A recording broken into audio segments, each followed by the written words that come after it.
यहाँ पे नाम तो सारे जोड़े जा रहे हैं, नाम यहाँ पे जोड़े जा रहे हैं कि यहाँ पे भारत तोड़ने के नारे लग रहे हैं, नाम जोड़े जा रहे हैं डफली गैंग आ गया, नाम जोड़े जा रहे हैं टुकड़े टुकड़े गैंग आ गया। तो इसको परिभाषित भी करना होगा। अगर देश बांटने का काम कैसे वो सरकार नहीं कर रही है जिसने आज 13,000 लोगों की जान सालाना ली, 37 दिनों में 19 लोगों की जान गई है, जिनकी तस्वीरें यहाँ पर है। और आप जानिए कि सारी तस्वीरें भी नहीं हैं। चौकीदारी तो वो कर रहे हैं, सवाल चौकीदारी ठीक से करने का नहीं है। सवाल ये है कि चौकीदारी किसकी की जा रही है। चौकीदारी की जा रही है अडानी अंबानी जैसे लोगों की। इसीलिए किसी बिहार के भागलपुर में 1000 एकड़ की ज़मीन 1 रुपये में अडानी को दे दिया जाएगा, लेकिन वही किसान परिवार जो कर्जा ले लेकर अपने खेत में अनाज बोता है, पाटता है, काटता है, उसी से वो अनाज जो पूंजीपति बेचते हैं और करोड़ों का मुनाफा खाते हैं, उनको उसका कुछ दाम नहीं मिलता। आज किसान लड़ रहे हैं MSP के लिए, लेकिन देश में हर तरह से किसानों को मजबूर किया जाएगा आत्महत्या करने के लिए। उनके किसी भी कर्ज को माफ़ नहीं किया जाएगा। बड़े बड़े कॉरपोरेट के 4 करोड़, 5 करोड़, 10 करोड़ लोन को माफ़ कर देगी ये सरकार। तो लगातार देश में चाहे वो महिलाएं हो, अल्पसंख्यक हो, दलित हो, आदिवासी हो, मुसलमान हो, लगातार देश के एक मेहनतकश गरीब अल्पसंख्यक समुदाय के पक्ष में नहीं, उनके खिलाफ तमाम लगातार यहाँ कारोबार बढ़ता जा रहा है। कुछ राह आसान लग रही है आपको, क्या लग रहा है? नहीं, जू तो रेंग रही है और सुखबुकाहट, खलबलाहट सब बढ़ती जा रही है। तभी तमाम इस तरह के बयान आ रहे हैं शिक्षा मंत्री से कि देश में आंदोलन कर रहे, सवाल पूछ रहे स्टूडेंट्स को, युवाओं को दहशतगर्द कह दिया जाएगा। सवाल कर रहे, आंदोलन कर रहे युवाओं को कह दिया जाएगा कि रीनीट की परीक्षा हुई, 20 लाख अभ्यर्थी उसमें आए और वो लोग जो देश में तनाव पैदा करना चाहते हैं, क्योस पैदा करना चाहते हैं, और कहा गया हम लोगों को संबोधित करके कि हम अगर चाह रहे हैं कि स्टूडेंट्स के मन में भय पैदा कर पाएँ तो वो हमारा सफल नहीं होगा अटेम्प्ट। तो बात तो स्पष्ट है कि अटेम्प्ट तो हमारे सफल हो रहे हैं। इसीलिए वो धर्मेंद्र प्रधान जिन्होंने शुरुआती बयान ये दिया कि हम खाली अफसोस प्रकट करते हैं, आज हर तरह से यहाँ पे आंदोलनरत छात्रों को डिस्टर्ब करने के लिए हर दिन 4 से 5 गोडी मीडिया के पत्रकारों को भेजा जाएगा, अपने पास के ऐसे लोगों को भेजा जाएगा जो यहाँ पर आकर मारपीट से लेकर हर तरह से उग्र नैरेटिव पैदा करने की कोशिश करेंगे, इस आंदोलन को डिस्टर्ब करने की कोशिश करेंगे। शिक्षा मंत्री तो दहशतगर्द को बी टीम में बता रहे ना, देखिए आप। बिल्कुल, वो सब बताएंगे। देश के किसान जब लड़ रहे थे तो उनको खालिस्तानी बताया गया। इसी देश में आंदोलन कर कर समान नागरिकता के लिए लड़ रही शाहीन बाग की महिलाओं को भी बिकाऊ बता दिया गया था। इसी जंतर मंतर पर रेसलर्स पहलवान जब लड़ रहे थे यौन उत्पीड़न के खिलाफ तो कहा गया कि कांग्रेस से चंदा आता है। इस देश में तो पेपर लीक की कतार में जब सबसे पहली आवाज़ 17-18 साल के स्टूडेंट्स उठाते हैं, वेदांत हो, विसर्ग हो, तो उन सबको पाकिस्तानी एजेंट करार दिया जाता है। तो ऐसे तमाम शब्दों का प्रयोग, चाहे वो आंदोलनजीवी हो, टुकड़े टुकड़े गैंग हो, विभाजन करने के नाम पर पाकिस्तानी एजेंट, चाइना का एजेंट, ये लगातार इस देश की सत्ताधारी वर्ग इस्तेमाल करती रही है। और ये उनके अंदर का डर दिखाता है कि जब जनता गोलबंद हो जाए और उनके सिंहासन और कुर्सी पे बात आ जाए तो वो हर तरह का प्रोपेगेंडा साधने के लिए तैयार है। अंजलि जी, आप तो देख रही हैं लगातार बड़ी मजबूत सरकार है ना, आंदोलन का असर होता ही कहाँ है इस सरकार पर? नहीं, वो सही बात है, पर क्योंकि ये सवाल तो आपका भी हमसे नहीं होना चाहिए साथी। हम लोग अगर यहाँ पर लड़ रहे हैं और 7वां दिन है, धूप, गर्मी, बारिश, आंधी, तूफान, भूख, प्यास सब झेलते हुए अपने अपने कमरों, अपने घरों का सुख छोड़कर अगर जंतर मंतर के सड़कों को अपना बिस्तर बनाकर देश की एक युवा पीढ़ी यहाँ पर सो रही है, यहाँ पर रह रही है, यहाँ पर लड़ रही है, तो ये सवाल हमसे नहीं है कि समाधान मिलेगा कि नहीं। ये सवाल सत्ता की कुर्सी पर काबिज उन लोगों से है जो नशे में इतना चूर है पावर के कि आज उनको ये नहीं दिख रहा कि आपसे केवल जवाबदेही लेने देश को युवा यहाँ पर खड़े हैं। ये सवाल तो वाकई में उनसे आज लोकतंत्र का लिटमस टेस्ट है। पर कई बुद्धिजीवी ये कह रहे हैं कि बहुत देर हो चली है देश में। ये बुद्धिजीवी शायद वो लोग हैं जो अपने कमरों में बैठकर ये आराम से बोल पाते हैं और ये अफोर्ड कर सकते हैं कि एसी के कमरों में बैठकर ये टिप्पणियां दी जाए कि अब देश का कुछ नहीं होगा। जिन लोगों को लगता है अब देश का कुछ नहीं होगा वो लोग यहाँ पर नहीं है, पर एक बहुत बड़ी आबादी जिसको लगता है इस देश का कुछ होगा और हम ही से होगा, वो यहाँ पर लड़ रही है। कितनी बड़ी आबादी मानती हैं आप जो जिसको लगता है कि कुछ होगा? हम लोग हर दिन देख रहे हैं, नीट का एग्ज़ाम था, उसकी तैयारियों में जो स्टूडेंट्स व्यस्त थे वो खुद नहीं आए, उससे पहले की शाम उनके माँ बाप आते हैं, क्योंकि उनका सवाल तो ये है कि रीनीट तो हो जाएगा पर बार बार री एग्ज़ाम की ये कड़ी क्यों हम बर्दाश्त करें। साल भर मेहनत कर कर एग्ज़ाम में बैठने वाले लोग जो कर्जा लेकर उधार लेकर बच्चों को कोचिंग सेंटर में पहुंचाते हैं, जैसे तैसे पूरे समाज पूरे खानदान का एक आस लगा होता है। एक एक बच्चा जब ऐसे एग्ज़ाम में बैठता है कि आने वाले समय में पूरे खानदान की शक्ल सूरत बदल जाएगी, एक सरकारी नौकरी, एक इंजीनियर, एक डॉक्टर अगर घर से निकलेगा, तो वो लोग यहाँ पर लगातार आ रहे हैं। आपको 4 बजे के बाद से यहाँ पे संख्या में जो इजाफा दिखेगा वो इस बात की गवाही देता है कि माँ बाप और तमाम नौकरी पेशा लोग जो अपने बच्चों के बेहतर भविष्य के लिए नौकरी जाते हैं, दफ्तर पे जाते हैं, वो घर जाने की जगह शाम को जंतर मंतर आते हैं। लगातार वो लोग जो खुद नौकरी करते हुए पढ़ाई कर रहे हैं, कॉम्पिटिटिव एग्जाम की तैयारी कर रहे हैं, वो आपको इस हड़ताल में दिखेंगे। हर दिन अपनी भागीदारी सुनिश्चित करते हैं। एक बड़ी आबादी यूपी हो, गुजरात हो, बंगाल हो, महाराष्ट्र हो, मध्य प्रदेश हो, तमिलनाडु हो, वहाँ से आकर कोई 3 दिन, कोई 4 दिन, कोई लगातार इस धरना स्थल पर रुक रहा है।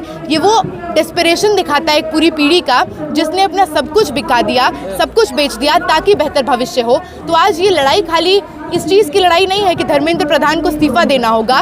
देश में वो सत्ताधारी वर्ग जिसको लगता है वो कुछ भी कर देगा और इस कुर्सी पर बना रहेगा, आज ये लड़ाई अकाउंटेबिलिटी की लड़ाई है। तो क्या सरकार को अब चिंता करनी चाहिए?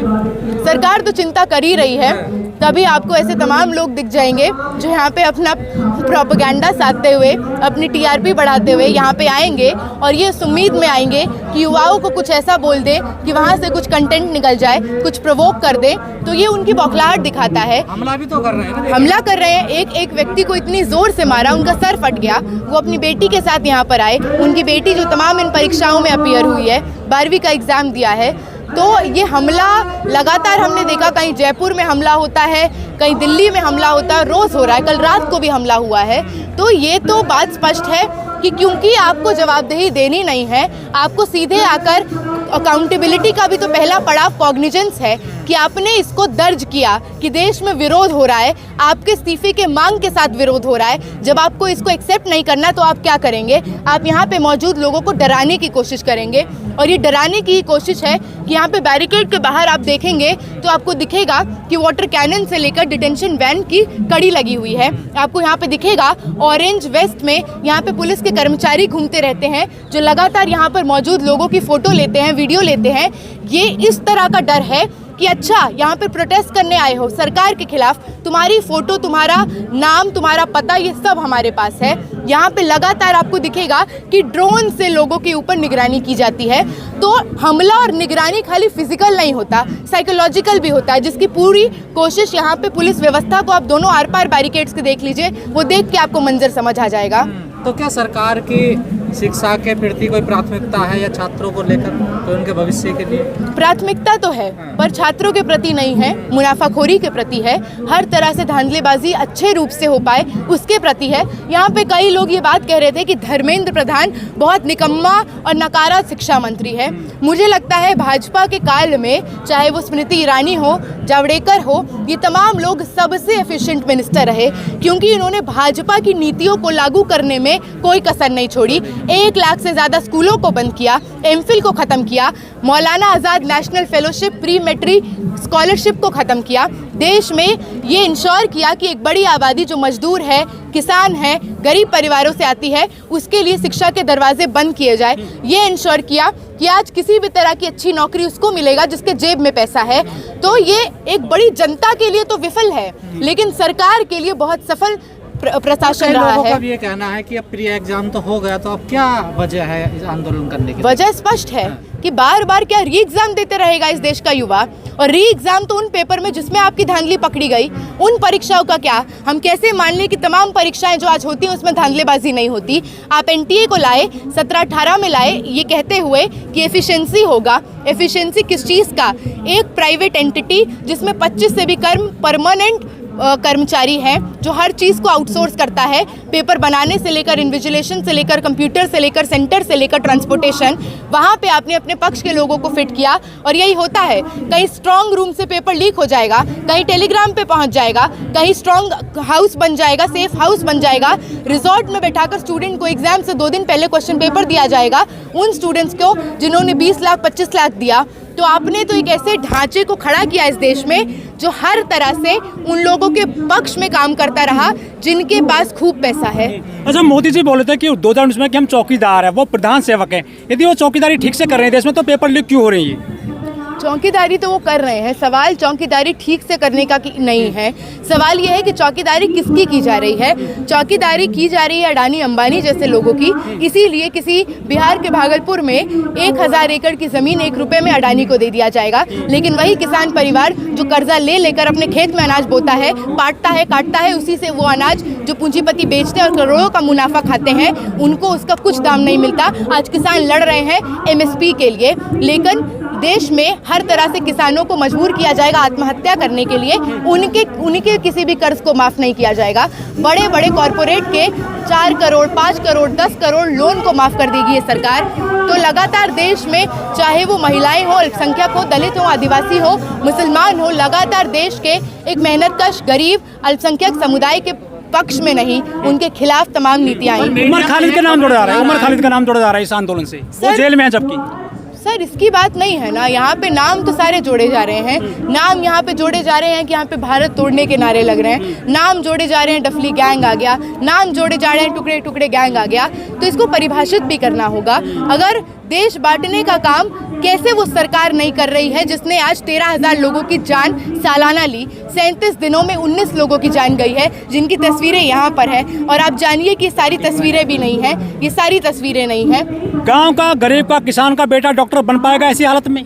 बिल्कुल नहीं बन पाएगा। और इसीलिए सुनिश्चित किया गया है, ये कोई इत्तेफाक नहीं है, ये सुनिश्चित किया गया जब सरकारी स्कूलों को आप बंद करते हैं तो आपने ये तय किया कि कौन वो पीढ़ी होगी, कौन वो आबादी होगी जिसको आप शिक्षा से बेदखल करना चाहते हैं, जिसमें आपने ढांचागत रूप से ये डाला कि आदिवासी, अल्पसंख्यक, तमाम वंचित समूह से आ रहे लोग वहाँ तक पहुँच ना पाए। यहाँ से न्याय मिलेगा? यहाँ से पहलवान बेटियाँ खाली हाथ गई थी, किसान भी खाली हाथ गए थे, अब आप आ गए हैं, क्या लग रहा है कुछ मिलेगा आपके हाथ में? मैं बार बार कह रही हूँ, ये सवाल आपको भी बतौर मीडिया हमसे करने की ज़रूरत नहीं है। हम लड़ रहे हैं बेसिक मूलभूत अधिकार के लिए, संविधान के तर्ज पर, जिस संविधान ने हमको अधिकार दिया कि हम शांतिपूर्ण तरीके से अपना विरोध दर्ज कर सकते हैं। ये सवाल तो सत्ता की कुर्सी पर बैठे लोगों से है कि आज जब लोकतंत्र में एक ऐसे देश में जहाँ पे आप कहते हैं कि युवा शक्ति 60% से भी ज़्यादा जहाँ पर युवा आबादी है, आज वहाँ की युवा अगर जंतर मंतर पर बैठी हुई है तो ये सवाल उनका है कि क्या हमको न्याय मिलेगा। जन आंदोलन कैसे बनेगा मैम? जन आंदोलन जो घर से आदमी आए, इससे ज़्यादा जन आंदोलन क्या बनेगा? देश में यूनिवर्सिटीज़ की छुट्टी चल रही है, तमाम लोगों की छुट्टियां चल रही है, उसके बावजूद अगर यहाँ पर हर दिन 1000-2000 लोग आ रहे हैं, मिनिमम भी जब कभी लोग रह रहे हैं 300-400 लोग यहाँ पे सो रहे हैं, तो इससे व्यापक जन आंदोलन क्या होगा? हम तो उम्मीद करते हैं कैंपसेस खुलेंगे तो यहाँ की जो संख्या है वो दुगनी चौगुनी होगी।